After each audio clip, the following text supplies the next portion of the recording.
have to tell you very closely, there are some tax credit bills to encourage more participation in private sector businesses, kind of with the slots. So I think you'll see that, and then there are the operations about, the ratio, because that has to be a code change and some of that. The other thing is how we do reimbursement in the state. How often do we go in and evaluate the marketplace? At one time, I think we were doing it every 3 years. Well, I can tell you, particularly where inflation is right now, and everything's going up, you need to do those market analysis on more of a yearly basis, so we're talking about that. And again, I think overall, I think we as just citizens of the state just need to recognize that there needs to be a higher subsidy level for childcare, because having families support 40% of their income it's not attainable, particularly if we need people back into our workforce. We have to remove, for those who want to, we have to remove that barrier. So as we look at kind of the big wheel that we talked about, placemaking, we've touched on workforce a lot. Then there's kind of good old-fashioned business and economic development and support of our small business and big business.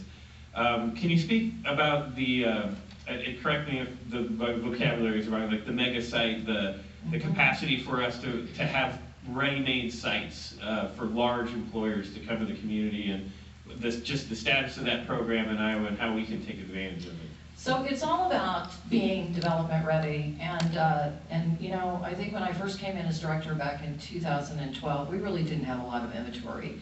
And what we had out there was like, oh yeah, I know so-and-so, whose brother who owns this land, and I think he'd be willing to sell, and that was about the extent of it, right?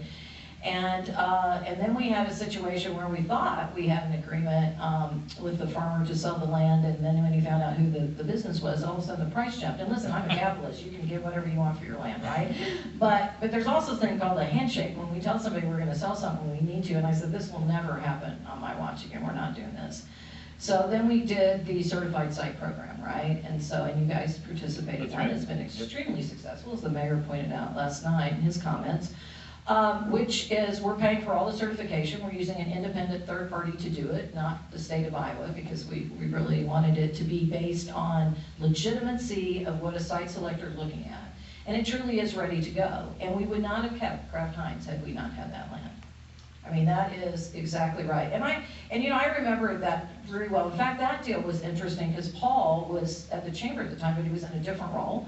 I think Julie was kind of doing what you were doing, leading business and industry. And when Kraft called and told us that they were going to build a new facility, it wasn't a matter of if, they were going to. The question was, is it going to stay here in the community or is it going to go somewhere else, right?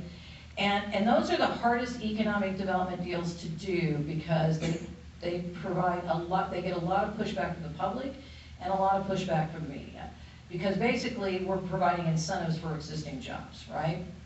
But as I told my board, they're going, right? It doesn't matter. And so either we have the opportunity to bid on a state-of-the-art new facility or we don't. And we did, and the community did and rallied around it. And there was a land deal, I don't know if you know that, but in the 11th hour that fell apart, yes. And I remember Paul calling me, but we were able to pivot to the certified site, and here it is. I mean, history, and they continue to grow, and they're great corporate citizens. So. And